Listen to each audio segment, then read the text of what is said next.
Napakarami mong problema sa ngayon, kakapasok pa lamang po ang taon pero kumukuta ka na sa mga problema po ninyo. Marami kang mga pagkakautang or lagi kang nakakainitan ng loob ng ibang tao or kaya po lagi kang natatalo sa tinatayaan ninyo or kaya po away-away ang inyong pong pamilya, may ang swerte lalo na sa pera. Isulat nyo po ang lahat ng mga problema nyo po dito. Halimbawa, sulat nyo po dito,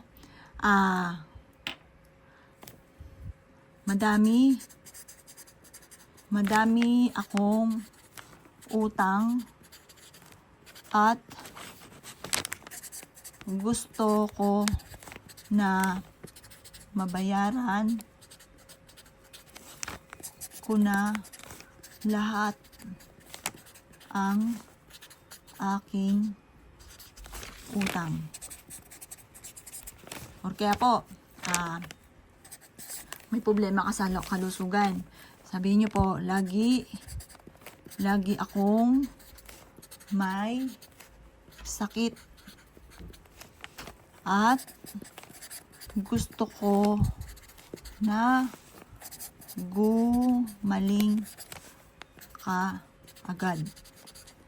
Tapos, sabihin nyo po dito, basta sabihin nyo dito yung mga problema ninyo, lahat ng problema ninyo, sasabihin nyo po dyan. At pagkatapos mga boss, ang gagawin nyo po, kumuha kayo ng kandila, susunugin nyo po ito. Sabi nyo po sa pamamagitan ng ginagawa kong ito, gawin nyo ito on Tuesday or Friday, masusolusyonan ka agad ang mga problema ko pinagdadaanan, mawawala na ang lahat ng mga problema ko, masusolusyonan na ito. Positive ka lang po mga bossing ko kapag ginagawa nyo po ito, at hayaan nyo yung pinakaabo po nito ay pawirin ng hangin. Kasi iba rin po ibig sabihin po nun. Parang yung hangin, sinusolusyonan ang problema po ninyo para mawala kung ano man ang mga problema. O, halimbawa, maraming kang hinanakit sa kalooban. Halimbawa, masama ang loob ko kay ganito. Gusto ko na masolusyonan ang mga problema ko. Ganun pa mga bossing. Or i-release nyo dito kung ano yung nagpapabigat sa kalooban ninyo. Kasi pagka mabigat ang kalooban, mabigat din po yung daloy ng swerte. Kaya mas mainam, pagaanin po natin yan. Makakatulong po ito mga bossing. Basta mula sa puso ang pagwi-wish, taimtim na panalangin, magugulat ka na lamang na lahat ng mga wish nyo dito, nasolusyonan ka agad. Ayan, kaya kung ikigagawa ng ganito, kailangan lagi kang positive ha. Kasi basta gumawa ka ng ganito at ikaw ay nega, hindi rin po yung tatalab. Kaya kailangan lagi kang positive kapag gumagawa ka ng ganito mga pamamaraan. Proven po ito mga bossing. Ayan, basta gawin nyo to Tuesday or Friday. Makakatulong po siya para masolusyonan ka agad ang problema pinagdadanan.